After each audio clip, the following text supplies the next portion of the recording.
kitu inayoendelea mpaka hivi sasa, saga ambalo linaendelea si tu kwamba ninaishia hapa Tanzania, isipokuwa nje mipaka ya Tanzania, kwa maana barani Afrika na nje ya Afrika pia wanaona hiki ambacho kinaendelea, kwa sababu hivi sasa dunia ipo kiganjani. Wanasema teknolojia sasa hivi imeongezeka sana, kwa hiyo hii haiishi hapa kwetu. Godfrey Mlangizi, tutazame athari pengine ambazo zinapatikana mara baada ya sisi kama Watanzania kulijenga soka letu kwa muda mrefu. Hivi sasa ni kama tupo katika level fulani hivi ambayo unaweza kusema kimpira hivi sasa tunaenda kuwa juu. Hasa katika ngazi ya club tunaona ushiriki wetu kwa hivi sasa si kinyonge. Timu zetu zinapigiwa chapuo pengine kuwa title contender kwa hivi sasa katika soka la Afrika, maana yake ni mafanikio. Lakini back to back finali za AFCON timu ya taifa tukiendelea kufanya hivyo, lakini wachezaji wetu pia wamezagaa katika soka la kulipwa katika mabara tofauti na Ulaya kwa upande wa wanawake pia, lakini kwa upande wa wanaume. Bila shaka hii ni jambo ambalo tunapaswa kujivunia.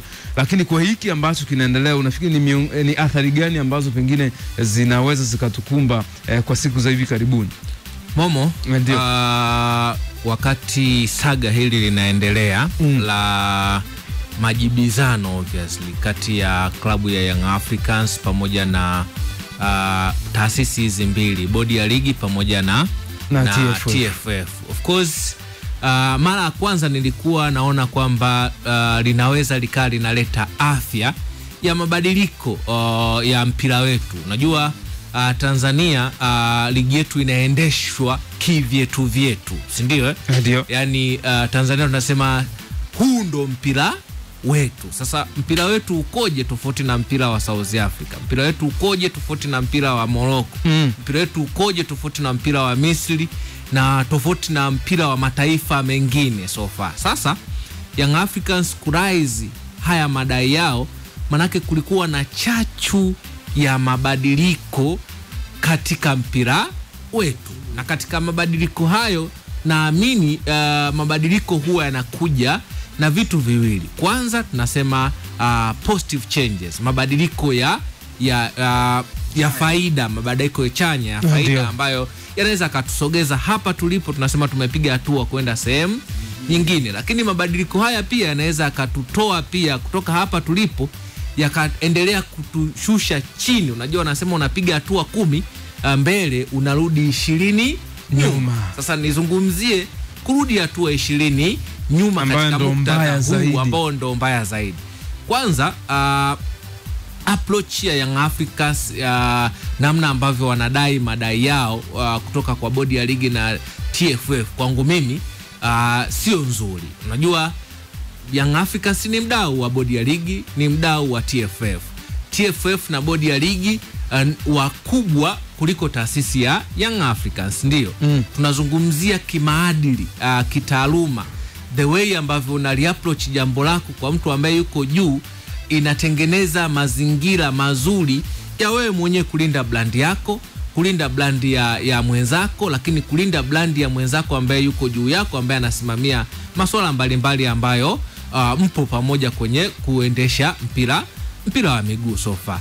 Athari zake zinakujaji ama zinakuja wapi Momo? Ndio. Kwa mfano Young Africans, tunasema mpira wa miguu ni pamoja na burudani, lakini mpira wa miguu ni biashara kubwa sana. Ndio. Kiwanda hicho. Watu wamewekeza fedha zao nyingi kwenye mpira wa miguu. Wawekezaji hapa tunawazungumzia Young Africans, wamepiga hatua, wamefika hatua ya finali kwenye kombe la shirikisho. Kuna watu nyuma wameweka fedha zao kwa ajili ya kuifanya Yanga ifike pale. Tunazungumzia wawekezaji, wadhamini, si ndio? Sasa wale wadhamini wanapoweka fedha zao, manake wanahitaji security kwenye taasisi ama kwenye brand ambayo inatengeneza mazingira mazuri ya image ya kile ambacho wanakifanya na image ya brand ambayo tayari wao wanahitaji iendelee kukua zaidi. Kwa hiyo inavyotokea majibizano kama haya, manake kibiashara wale wawekezaji ambao wanaweka fedha zao nyingi. Tunaanza kujigamba sasa hivi, kina Pacome wapo hapa, ma MVP Aziz Ki tulikuwa naye wawekezaji wa kina GSM Chazi au yupo hapa MVP, si wataji sasa, mbona kina GSM kuna Mohamed Dewji na wawekezaji wengi. Sasa wanaowekeza kwenye mpira wa miguu wanahitaji sehemu salama ili brand yao iendelee kukua na wao wafanye biashara Momo, sababu unavyoekeza sehemu manake unahitaji return. Sasa ile return haiwezi kuja kama kuna kuwa na mitafaruku, migongano na mazingira ambayo yanapelekea image ya mpira wa miguu Tanzania bara ama Tanzania kwa ujumla inafanyaje, inaharibika, kwa sababu wawekezaji watakuwa wanaogopa kwenda kuweka fedha zao pale. Kwa mfano nilikuwa nazungumzia swala la Kimadi, Young Africans ana wawekezaji, si ndio? Ndio. Kwa hiyo kama anamtuhumu bodi ya ligi wazi wazi na TFF, manake hata mwekezaji ambaye anaweka fedha zake pale anaona kama mkubwa wake anatuhumiwa, je, yeye yupo kwenye sehemu gani pale ambapo kutakuwa na mazingira ya kuto kuelewana, si ndio? Kuna namna ambayo ya kuweza kusolve hivi vitu, kuna namna ya kuweza kulisoti hivi vitu, na namna yenyewe ni namna ya vikao vya ndani na kutengeneza mazingira ya kufanya mpira wetu uendelee kukaa hapa kwenda mbele. Na Mlanjize, yes. Katika kusherehesha hicho ambacho umeweza kukizungumza kuhusiana na hatua nyuma, manake ni bora tubaki hapa tulipo. Kama tumeshindwa kwenda mbele, basi ni afadhali tukabaki katika level ambao tuliopo na si kupiga zile hatua kurudi nyuma. Umezungumza engo moja ya udhamini pamoja na wachezaji. Yes. No doubt katika soka letu kwa hivi sasa tumekuwa tukiwa ni kivutio, yes, kikubwa sana kwa baadhi ya nyota wazuri tu barani Afrika ambao wanaweza wakacheza katika zile top club ambao zinapatikana hapa Afrika, na hatujawavutia kwa bahati mbaya in terms of malipo kutokana na huko nakotoka. Yes. Kuna level fulani ambao sisi pia tuko katika hilo soko la ulipaji vizuri wa wachezaji, na sehemu yoyote yenye umate manake ni rahisi sana watu wazuri kuvutika na kuja kufanya uwekezaji ama na wao kuja kuwa sehemu ya ndoto zao katika soka letu. Sasa kwa hichi ambacho kinaendelea hivi sasa, miongoni mwa athari ambazo umeweza kuzizungumza ni pamoja na kama kuna mdhamini pengine na wao yeye pia alikuwa anapiga hesabu zake labda namna gani ambavyo msimu unaokuja aweze kuwa miongoni mwa sehemu ya udhamini wa klabu pengine, ama kwenda kutia nguvu zaidi kwenye ligi pia. Yes. Ama ligi za vijana ama ligi za wanawake. Lakini kwa hiki ambacho kinaendelea upande wa clubs kwa maana ya Young Africans, lakini pia kwa upande wa shirikisho TFF. Yes. Kwa upande wa bodi ya ligi, manake hata kama kuna mdhamini ambaye alikuwa anatamani kufanya hivyo, inawezekana akawa na walakini kwa sababu maybe mfano saga kuhusiana na dabi ya Kariakoo. Yes. Yupo mwingine ambaye anaelewa labda bingwa anapangwa. Yes. Sasa what if kama ni mchezaji, kwa sababu hata hawa wachezaji ambao wanakuja kuna maagent, kuna mawakala ambao wako kwa kuongezea hapo Momo. Kwa mfano issue ya dabi ya Kariakoo ilikuwa ichezo tarehe 8. Ndio. Mdhamini ambaye ni amechukua tenda ya urushaji wa matangazo, si ndio? Azam FC. Azam TV I mean. Alifanya maandalizi ya kuirusha ile mechi. Na bado anafanya tena kwa ajili ya Juni 15. Ile mechi kaahirishwa. Manake kuna gharama ambazo za kufanya yale maandalizi, si ndio? Alikula hasara na alitoa pia na yeye release leta yake kwa kusikitishwa na kile kilichotokea. Leo tena huyu mdhamini anaendelea kutoa matangazo kwa ajili ya mechi ya tarehe 15.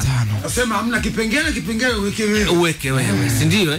Manake ni nini? Manake bado ameendelea kuweka pesa za maandalizi kuhusiana na hiyo mechi pia isichezwe. Manake tayari kwa mdhamini ambaye ndo mdau mkubwa na ndiye ambaye analipa fedha nyingi, ukiangalia fedha nyingi zinazotoka baina ya ambaye ni mdhamini mkuu na mwenye haki za matangazo. Mwenye haki za matangazo anatoa fedha nyingi, si ndio? Zaidi ya milioni 500, si ndio? Ndio. Kwa hiyo ukiangalia milioni 500, ukiangalia fedha ambazo ameziwekeza kwenye kufanya maandalizi. Ukiangalia yeye mwenyewe anahitaji kurusha matangazo ili aweze kuzirudisha zile pesa zake. Maanake usiporusha matangazo, wale watu ambao waliwekeza kwenye yale matangazo kwenye ile mechi, maanake hawatopata haki ya kufanyaje, ya kuonekana. Maanake tayari amesha wa discourage wateja wake. Tayari yeye mwenyewe ashakuwa discourage kwenye biashara ambayo anaifanya sofa. Mwakani maanake kama mkataba unaisha ama kama mkataba unaendelea, maanake yeye mwenyewe binafsi anakuwa hana assurance, hana uhakika wa kile ambacho anafanyaje, anakifanya. Mwisho wa siku tutaendelea kupoteza wadhamini, tutaendelea kupoteza wadau wakubwa ambao wanataka kufanya mpira wetu uendelee kusonga. Tulikuwa tunazungumza juzi hapa kuhusiana na timu za wenzetu Mamelodi Sundowns, zaidi ya bilioni 99 wao wamefanyaje, wamewekeza wadhamini kutokana na wadau mbalimbali. Tunazungumzia Simba ipo nafasi ya tano hivi sasa, si ndio? Kuna zaidi ya bilioni 20 zimewekezwa kwenye klabu ya Simba. Maana bilioni 20 zinatoka wapi? Zinatoka kwa wadhamini. Young Africans the same. Kwa hiyo kukiwa hakuna amani, kukiwa kuna taharuki kwenye ligi, maana wadhamini wanaogopa kuweka fedha zao kwenye. Unajiza mimi nafikiri ifike wakati kwa hivi sasa kwa hicho ambacho tumeweza kukizungumza, naamini hata ambao wanatusikiliza wenye mamlaka zaidi wanaelewa nini ambacho wanapaswa kufanya. Tuache ushikaji kwenye mpira. Yani wewe kama ni kiongozi ambao uko kwenye mamlaka ya soka kwa maana ya bodi ya ligi TFF, pale litakapotokea tatizo, bila shaka vilabu pamoja na bodi ya ligi pamoja na TFF ni kitu ambacho kimekubalianwa kwa pamoja, na ndio maana zile kanuni zikatungwa na zikawa zinatakiwa kufanya kazi. Pale litakapotokea tatizo, viongozi wa bodi ya ligi pamoja na TFF ni kiasi tu cha kwenda kufunua zile kurasa na kuangalia kutokana na hichi kilichotokea ni nini ambacho kinatakiwa kufanyika kutokana na miongozo ambao tumejiwekea sisi wenyewe, na badala yake tuache kwanza kutumia hizi busara. Manake busara kuna namna mkikubaliana inaweza ikawa busara, lakini busara msipokubaliana pande zote mbili ama tatu, hiyo haitu busara tena. Na kama kitu chochote hakina muongozo, manake huyu anaweza akasema hivi, huyu akasema, kwa sababu hakuna kitu ambacho kinaongoza watu wote hawa watatu. Kwa rai yangu kwa mamlaka za soka ni kuacha kutumia busara na badala yake tuishi katika vile ambavyo tumekubaliana kwa kutunga zile sheria na kanuni. Momo, mimi nilikuwa nawaza, na kuna siku nilisema na waunga mkono Young Africans kwa kile ambacho wanakifanya, na naendelea kusimamia msimamo wangu ule. Na waunga mkono Young Africans kwa hichi ambacho wanakifanya kwa kudai mabadiliko. Lakini question mark yangu ipo, Young Africans wanadai mabadiliko, wako tayari na hayo mabadiliko? Si ndio? Ndio. Kwa nini nauliza hivi, wako tayari kwa haya mabadiliko? Kwa sababu tushazungumza sana namna ambavyo ligi yetu kuhusiana na imbalance ya hizi timu mbili za Kariakoo, Simba na Yanga, dhidi ya timu nyingine, si ndio?